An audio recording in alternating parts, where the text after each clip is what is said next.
नमस्कार, मैं हरेश चौहान और आप देख रहे हैं सामाजिक कहानियाँ चैनल। आज के इस वीडियो में मैं आपके लिए महादेवी वर्मा की लिखी हुई कहानी लेकर आया हूँ, जिसका शीर्षक है बिंदा। कहानी सुनने से पहले आप हमारे चैनल को ज़रूर सब्सक्राइब कर लें और कहानी पसंद आए तो वीडियो को ज़रूर शेयर कीजिएगा, लाइक कीजिएगा। आइए सुनते हैं कहानी।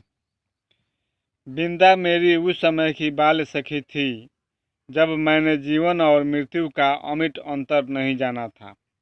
अपने नाना और दादी के स्वर्गगमन की चर्चा सुनकर मैं बहुत गंभीर मुख और अस्वस्थ भाव से घर भर को सूचना दे चुकी थी कि जब मेरा सिर कपड़े रखने की अलमारी को छूने लगेगा तब मैं निश्चय ही एक बार उनको देखने जाऊंगी। न मेरे इस पुण्य संकल्प का विरोध करने की किसी को इच्छा हुई और न मैंने एक बार मरकर कभी न लौट सकने का नियम जाना। ऐसी दशा में छोटे छोटे असमर्थ बच्चों को छोड़कर मर जाने वाली माँ की कल्पना मेरी बुद्धि में कहाँ ठहरती। संसार का मेरा अनुभव भी बहुत संक्षिप्त सा था। अज्ञानावस्था से मेरा साथ देने वाली सफ़ेद कुत्ती, सीढ़ियों के नीचे वाली अंधेरी कोठरी में आंख मूंदे पड़े रहने वाले बच्चों की इतनी सतर्क पहरेदार हो उठती थी कि उसका गुर्राना मेरी सारी ममता भरी मैत्री पर पानी फेर देता था। भूरी पूसी भी अपने चूहे जैसे निसहाय बच्चों को तीखे पैने दांतों में ऐसी कोमलता से दबाकर कभी लाती कभी ले जाती थी कि उनके कहीं एक दांत भी न चुभ पाता था। ऊपर की छत के कोने पर कबूतरों का और बड़ी तस्वीर के पीछे गौरैया का जो घोंसला था, उसमें खुली हुई छोटी छोटी चोंचों और उनमें सावधानी से भरे जाते दानों और कीड़े मकोड़ों को भी मैं अनेक बार देख चुकी थी। बछिया को हटाते हुए भी रम्भा रम्भा कर घर को दुखद समाचार सुनाने वाली अपनी श्यामा गाय की व्याकुलता भी मुझसे छिपी न थी। एक बच्चे को कंधे से चिपकाए और एक की उंगली पकड़े हुए जो भिखारिन द्वार द्वार फिरती थी, वह भी तो बच्चों के लिए ही कुछ मांगती रहती थी। अतः मैंने निश्चित रूप से समझ लिया था कि संसार का सारा कारोबार बच्चों को खिलाने पिलाने सुलाने आदि के लिए ही हो रहा है और इस महत्वपूर्ण कर्तव्य में भूल न होने देने का काम मां नामधारी जीव को सौंपा गया है। और बिंदा की भी तो माँ थी, जिन्हें हम पंडिताइन चाची और बिंदा नई अम्मा कहती थी। वे अपनी गोरी मोटी देह को रंगीन साड़ी से सजे कसे चारपाई पर बैठकर फूले गाल और चिपटी सी नाक के दोनों ओर नीले कांच के बटन सी चमकती हुई आंखों वाले मोहन को तेल मलती रहती थी।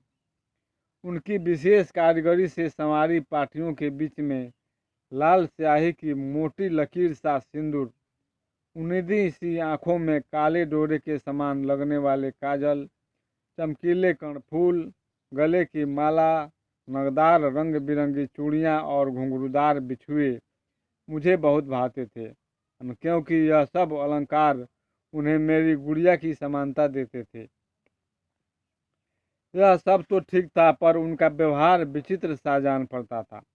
सर्दी के दिनों में जब हमें धूप निकलने पर जगाया जाता था, गर्म पानी से हाथ मुंह धुलाकर मोजे जूते और ऊनी कपड़ों से सजाया जाता था और मना मना कर गुनगुना दूध पिलाया जाता था, तब पड़ोस के घर में पंडिताइन चाची का स्वर उच्च से उच्चतर होता रहता था। यदि उस गर्जन तर्जन का कोई अर्थ समझ में न आता तो मैं उसे श्यामा के रम्भाने के समान स्नेह का प्रदर्शन भी समझ सकती थी, परंतु उसकी शब्दावली से परिचित होने के कारण ही कुछ उलझन पैदा हो जाती थी। उठती है या आऊं, बैल के से दीदे क्या निकाल रही है, मोहन का दूध कब गर्म होगा, अभागी मरती भी नहीं, आदि वाक्यों में जो कठोरता की धारा बहती रहती थी, उसे मेरा अबोध मन भी जान लेता था। कभी कभी जब मैं ऊपर की छत पर जाकर उस कथा को समझने का प्रयास करती तब मुझे मैली धोती लपेटे हुए बिंदा ही आंगन से चौके तक फिरकनी सी नाचती दिखाई देती।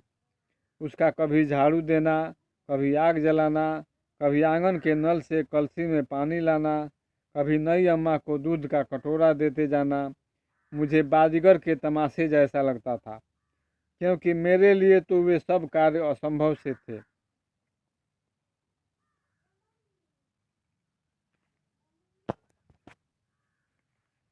पर जब उस विस्मित कर देने वाले कौतुक की अपेक्षा कर पंडिताइन चाची का कठोर स्वर गूंजने लगता, इसमें कभी कभी पंडित जी की घुड़की का पुट भी रहता था, तब न जाने किस दुख की छाया मुझे घेरने लगती थी, जिसकी सुशीलता का उदाहरण देकर मेरे नटखटपन को रोका जाता था।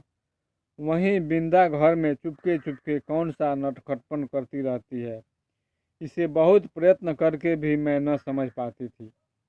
मैं एक भी काम नहीं करती थी और रात दिन उधम मचाती रहती, पर मुझे तो माँ न मर जाने की आज्ञा दी और न आंखें निकाल लेने का भय दिखाया। एक बार मैंने पूछा भी, क्या पंडिताइन चाची तुम्हारी तरह नहीं है?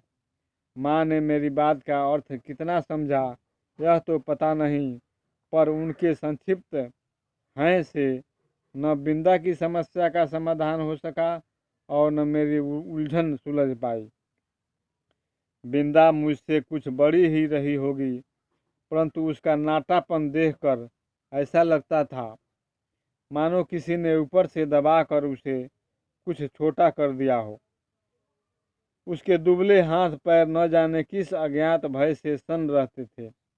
कहीं से कुछ आहट होते ही उसका विचित्र रूप से चौंक पड़ना और पंडिताइन चाची का स्वर कान में पड़ते ही उसके सारे शरीर का थरथरा उठना मेरे विस्मय को बढ़ा ही नहीं देता था, प्रत्युत उसे भय में बदल देता था।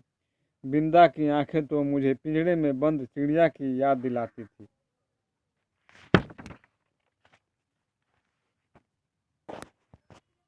एक बार जब 2-3 करके तारे गिनते गिनते उसने एक चमकीले तारे की ओर उंगली उठाकर कहा, वह रही मेरी अम्मा।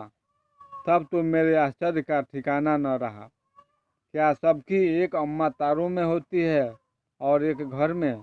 पूछने पर बिंदा ने अपने ज्ञान कोश में कुछ कण मुझे दिए और तब मैंने समझा कि जिस अम्मा को ईश्वर बुला लेता है वह तारा बनकर ऊपर से बच्चों को देखती रहती है, और जो बहुत सज धज के घर में आती है वह बिंदा की नई अम्मा जैसी होती है। मेरी बुद्धि सहज ही पराजय स्वीकार करना नहीं जानती। इसी से मैंने सोचकर कहा, तुम नई अम्मा को पुरानी अम्मा क्यों नहीं कहती कि वे न नई रहेंगी और न डांटेंगी।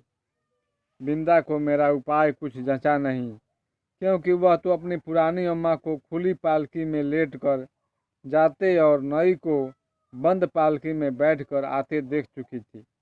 अतः किसी को भी पदच्युत करना उसके लिए कठिन था। पर उसकी कथा से मेरा मन तो सचमुच आकुल हो उठा।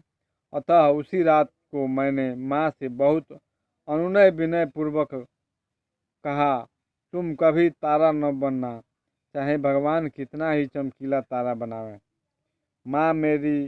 माँ बेचारी मेरी विचित्र मुद्रा पर विस्मित होकर कुछ बोल भी नहीं पाई थी कि मैंने अपना आशय प्रकट किया। नहीं तो पंडिताइन चाची जैसी नई अम्मा पलकी में बैठकर आ जाएगी और फिर मेरा दूध बिस्कुट जलेबी सब बंद हो जाएगा और मुझे बिंदा बनना पड़ेगा। माँ का उत्तर तो मुझे स्मरण नहीं है, पर इतना याद है कि उस रात उनकी धोती का छोर मुट्ठी में दबा कर ही मैं सो पाई थी। बिंदा के अपराध तो मेरे लिए अज्ञात थे, पर पंडिताइन चाची के न्यायालय से मिलने वाले दंड के सब रूपों से मैं परिचित हो चुकी थी। गर्मी की दोपहर में मैंने बिंदा को आंगन की जलती धरती पर बार बार पैर उठाते और रखते हुए घंटों खड़े देखा था। चौके के खंभे से दिन भर बांधा पाया था। भूख से मुरझाए मुख के साथ पहरों नई अम्मा और खटोले में सोते मोहन पर पंखा झलते देखा था। उसके छोटे छोटे हाथों से धूल न सकने वाले उलझे तेलहीन बाल भी अपने स्वाभाविक भूरेपन और कोमलता के कारण मुझे बड़े अच्छे लगते थे। पंडिताइन चाची की कैंची ने जब उन्हें कूड़े के ढेर पर बिखेर दिया तो मुझे रुलाई आने लगी, पर बिंदा ऐसे बैठी रही मानो सिर और बाल दोनों नई अम्मा के ही हों। और एक दिन याद आता है, चूल्हे पर चढ़ाया दूध उफना जा रहा था। बिंदा ने नन्हे नन्हे हाथों से दूध की पतीली उतारी, अवश्य पर वह उसकी उंगलियों से छूटकर गिर पड़ी। खौलते दूध से जले पैरों के साथ दरवाजे पर खड़ी बिंदा का रोना देख मैं तो हत बुद्धि सी हो रही। पंडिताइन चाची से कहकर वह दवा क्यों नहीं लगवा लेती, उसे यह समझाना मेरे लिए कठिन था। उस पर जब बिंदा मेरा हाथ अपने जोर से धड़कते हुए हृदय से लगाकर कहीं छिपा देने की आवश्यकता बताने लगी, तब तो मेरे लिए सब कुछ रहस्यमय हो उठा। उसे मैं अपने घर में खींच लाई अवश्य, पर न ऊपर के खंड में माँ के पास ले जा सकी और न छिपाने का स्थान खोज सकी। इतने में दीवारें लांघ कर आने वाले पंडिताइन चाची के उग्र स्वर के भय के कारण हड़बड़ाहट में हम दोनों उस कोठरी में जा घुसी जिसमें गाय के लिए घास भरी जाती थी। मुझे तो घास की पत्तियां भी चुभ रही थी, कोठरी का अंधकार भी कष्ट दे रहा था, पर बिंदा अपने जले पैरों को घास में छिपाए और दोनों ठंडे हाथों से मेरा हाथ दबाए ऐसी बैठी थी मानो घास का चुभता हुआ ढेर रेशमी बिछौना बन गया हो। मैं तो शायद सो गई थी, क्योंकि जब घास निकालने के लिए आया हुआ गोपी इस अभूतपूर्व दृश्य की घोषणा करने के लिए कोलाहल मचाने लगा, तब मैंने आंखें मलते हुए पूछा, क्या सवेरा हो गया? माँ ने बिंदा के पैरों पर तिल का तेल और चूने का पानी लगाकर जब अपने विशेष संदेशवाहक के साथ उसे घर भिजवा दिया, तब उसकी क्या दशा हुई यह बताना कठिन है, पर इतना तो मैं जानती हूँ कि पंडिताइन चाची के न्याय विधान में न क्षमा का स्थान था न अपील का अधिकार। फिर कुछ दिनों तक मैंने बिंदा को घर आंगन में काम करते नहीं देखा। उसके घर जाने से माँ ने मुझे रोक दिया था, पर वे प्रायः कुछ अंगूर और सेब लेकर वहाँ हो आती थी। बहुत खुशामद करने पर रुकिया ने बताया कि उस घर में महारानी आई है। एक दिन मैं दोपहर को सभी की आंख बचाकर बिंदा के घर पहुंची। नीचे के सुनसान खंड में बिंदा अकेली एक खाट पर पड़ी थी। आंखें गड्ढे में धंस गई थी, मुख दानों से भरकर न जाने कैसा हो गया था, और मैली सी चादर के नीचे छिपा शरीर बिछौने से भिन्न ही नहीं जान पड़ता था। डॉक्टर, दवा की शीशियाँ, सिर पर हाथ फेरती हुई माँ और बिछौने के चारों चक्कर काटते हुए बाबूजी के बिना भी बीमारी का अस्तित्व है यह मैं नहीं जानती थी। इसी से उस अकेली बिंदा के पास खड़ी होकर मैं चकित सी चारों ओर देखती रह गई। बिंदा ने ही कुछ संकेत और कुछ अस्पष्ट शब्दों में बताया कि नई अम्मा मोहन के साथ ऊपर खंड में रहती हैं, शायद चेचक के डर से।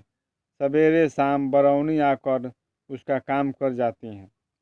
फिर तो बिंदा को देखना संभव न हो सका, क्योंकि मेरी इस आज्ञा उल्लंघन से माँ बहुत चिंतित हो उठी थी। एक दिन सवेरे ही रुखिया ने उनसे न जाने क्या कहा कि वे रामायण बंद कर बार बार आंखें पोंछती हुई बिंदा के घर चल दी। जाते जाते वे मुझे बाहर न निकलने का आदेश देना नहीं भूली थी। इसी से इधर उधर झांक कर देखना आवश्यक हो गया। रुखिया मेरे लिए त्रिकालदर्शी से कम न थी, परंतु वह विशेष अनुनय विनय के बिना कुछ बताती ही नहीं थी, और उससे अनुनय विनय करना मेरे आत्मसम्मान के विरुद्ध पड़ता था। अतः खिड़की से झांक कर मैं बिंदा के दरवाजे पर जमा हुए आदमियों के अस्तित्व और कुछ न देख सकी। इस प्रकार की भीड़ से विवाह और बारात का जो संबंध है उसे मैं जानती थी। तब क्या उस घर में विवाह हो रहा है, और हो रहा तो किसका? ये प्रश्न मेरी बुद्धि की परीक्षा लेने लगे। पंडित जी का विवाह तो तब होगा जब दूसरी पंडिताइन चाची भी मरकर तारा बन जाएंगी, और बैठ न सकने वाले मोहन का विवाह संभव नहीं। यही सोच विचार कर मैं इस परिणाम तक पहुंची कि विंदा का विवाह हो रहा है और उसने मुझे बुलाया तक नहीं। इस अपमान से आहत मेरा मन सब गुड़ियों को साक्षी बनाकर बिंदा को किसी भी शुभ कार्य में न बुलाने की प्रतिज्ञा करने लगा। कई दिन तक बिंदा के घर झांक कर जब मैंने माँ से उसके ससुराल से लौटने के संबंध में प्रश्न किया, तब पता चला कि वह तो अपनी आकाशवासिनी अम्मा के पास चली गई। उस दिन से मैं प्रायः चमकीले तारे के आसपास फैले छोटे तारों में बिंदा को ढूंढती रहती, पर इतनी दूर से पहचानना क्या संभव था? तब से कितना समय बीत चुका है, पर बिंदा और उसकी नई अम्मा की कहानी शेष नहीं हुई। कभी हो सकेगी या नहीं, इसे कौन बता सकता है। अभी आप सुन रहे थे महादेवी वर्मा की लिखी हुई कहानी बिंदा। हमारा वीडियो अगर पसंद आए तो हमारे वीडियो को लाइक कीजिएगा। चैनल पर नए हैं तो चैनल को ज़रूर सब्सक्राइब कीजिएगा। धन्यवाद। फिर मिलेंगे अगले वीडियो में।